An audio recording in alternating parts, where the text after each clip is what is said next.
এই যে আসছে 16ই ডিসেম্বর আমাদের বিজয় দিবস, ঠিক কিনা? প্রতিটা বিজয় দিবসে আমাদের এই শপথ নেওয়া দরকার যে আমরা জাতি হিসেবে আরো সভ্য হব, আরো সিভিলাইজড হব, আরো ভদ্র হব, আরো নম্র হব, ঠিক কিনা? সব দোষ গভর্নমেন্টের গায়ে দিয়ে লাভ নাই। গভর্নমেন্ট একই করবে।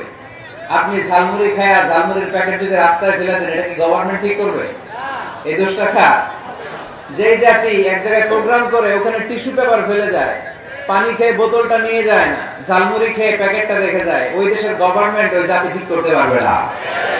নিজেদেরকে ঠিক হতে হবে, নিজেরা পরিচ্ছন্ন হতে হবে, সিভিলাইজড হতে হবে, সভ্য হতে হবে, ভব্য হতে হবে। আল্লাহর মেহেরবানি যে আমাদের বিশাল সংখ্যক একটা লোক, একটা বড় জনসংখ্যা দেশের বাইরে কাজ করে, তাই না? আমরা কাজ করে খাই, এতে লজ্জা আছে? কথা কয় না, লজ্জা আছে? আমি তো প্রায় বলি লজ্জা হচ্ছে অলসতায়, কাজে কোনো লজ্জা নাই। লিল্লাহি তাকবীর। এই তো মাশাআল্লাহ, ঠিক আছে। আর কোন আওয়াজ শুনতে চাই না, একেবারে চুপ। কিশোরগঞ্জ জেলার সর্ববৃহৎ ঐতিহাসিক তাফসীরুল কোরআনের প্রোগ্রাম, পঞ্চম বার্ষিক তাফসীরুল কোরআনের প্রোগ্রাম 14ই ডিসেম্বর রোজ শনিবার, স্থান পানাহার, ভুইয়াবাড়ি। পানাহার কি গ্রামের নাম? মানে আপনারা সবই করেন, আহারও করেন, পানও করেন, কুলু আশরাবু, তাই না? আনিআম বিমা আসলাফতুম ফিল আইয়ামিল খালিয়া। খাওয়া দাওয়া আছে যেখানে, মানুষ যাবে সেখানে। এজন্য খাওয়া খাওয়ানো দুইটাই সওয়াবের কাজ। খাবেন, খাওয়াবেন।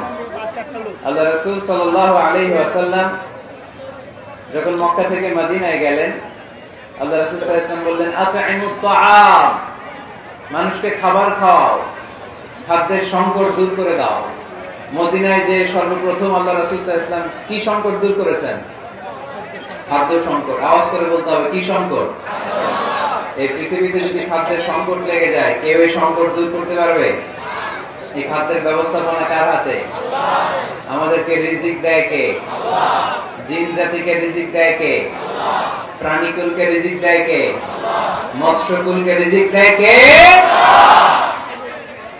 আল্লাহ যদি না চায়, আমরা কখনো রিজিকের ব্যবস্থা করতে পারবো না। তোমরা এই যে চুপ করো, তোমরা দেখতে পাচ্ছ যে আমাদের অ্যারেঞ্জমেন্ট কতটুকু। এখানে চিৎকার চেঁচামেচি করলে কোনো লাভ হবে না। এই সামনের এখানেও তোমাদেরকে বসতে দেওয়ার সুযোগ নাই। এখানে পুলিশ ভাইরা আছে, মিডিয়ার ভাইরা আছে, সিকিউরিটি সেটা খুব জরুরি। সেফ এন্ট্রি, সেফ এক্সিট, এটা খুব জরুরি। আসতে আমার অনেক কষ্ট হয়েছে, এত মানুষের ভিড়ে, প্রতিদিন এত প্রেসারে প্রোগ্রামগুলোতে জয়েন করা সম্ভব না। আমরাও মানুষ, আমরাও কি মানুষ। দুপুরে প্রোগ্রাম ছিল টাঙ্গাইল জেলার মধুপুর থানায়, অনেক লোক। স্থানীয় লোকেরা বলেছে 1,50,000 লোকের মতো হবে। তো এত লোকের ভিড় সামলিয়ে, ক্রাউড ফেস করে স্টেজে ওঠা, আবার এই ক্রাউডটা ফেস করে স্টেজ থেকে নামা আমাদের জন্য কষ্টকর। তো আমাদের শ্রোতারা আমাদেরকে ভালোবাসে, এটা আমাদের জন্য সৌভাগ্য। It's our pleasure, we are proud of it. রব্বানা ওয়ালাকাল হামদ। এটা আল্লাহর শুকরিয়া যে মানুষ এখন খেলা দেখতে স্টেডিয়ামে যায় না, স্টেডিয়ামগুলো আজকে শূন্য। কোরআনের মাহফিলে আজকে গণজোয়ার। এখানে কি বিরিয়ানির লোভে আসছে কেউ? নগদ টাকা দেওয়া হবে? আমরা এসেছি একজনের খুশির জন্য, তিনি কে? এজন্য কোরআনের এই বিজয়কে কেউ বন্ধ করে রাখতে পারবে না। এই জোয়ারকে কেউ আটকে দিতে পারবে না। জোয়ার আটকানো যায়? কথা বলেন। বানের পানি আটকানো যায়? আটকাতে গেলে কি হয়? ভেঙ্গে চুরে উলট পালট করে যারা আটকাতে আসে ওদেরকে সহকারে পানি নিয়ে যায়। চিল্লায় বলে ঠিক কিনা? এজন্য কোরআনের এই গণজোয়ারকে আটকানো যাবে না। নাহনু কওমুন আ'আজ্জানাল্লাহু বিল ইসলাম। আমরা তো এমন জাতি যে জাতিকে আল্লাহ তাআলা ইসলাম দিয়ে সম্মানিত করেছে। ইসলাম ছাড়া অন্য কোথাও সম্মান খুঁজলে আমাদেরকে অপমান করবে কে? এজন্য আমরা ইসলাম দিয়ে সম্মান নিতে চাই, ঠিক কিনা? মুসলমানরা বিশৃঙ্খল নাকি সুশৃঙ্খল? আমি প্রশ্ন করে উত্তর দেন। সকল প্রশংসার মালিককে? সকল ক্ষমতার উৎসকে?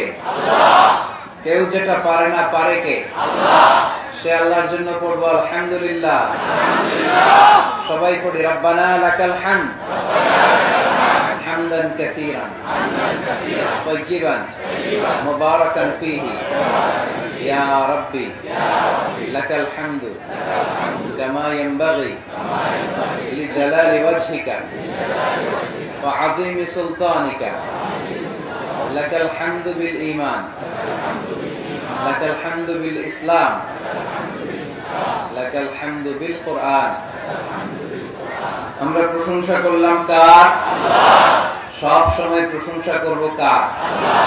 খাওয়ার সময়, ঘুমানোর সময়, মারামারির সময়, কিলাকিলির সময়, ধাক্কাধাক্কির সময়।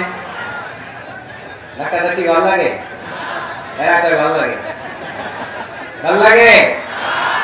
আমরা ধাক্কাধাক্কি করতে চাই? আমাদের আসলে জাতি হিসেবে আরো সিভিলাইজড হওয়া উচিত।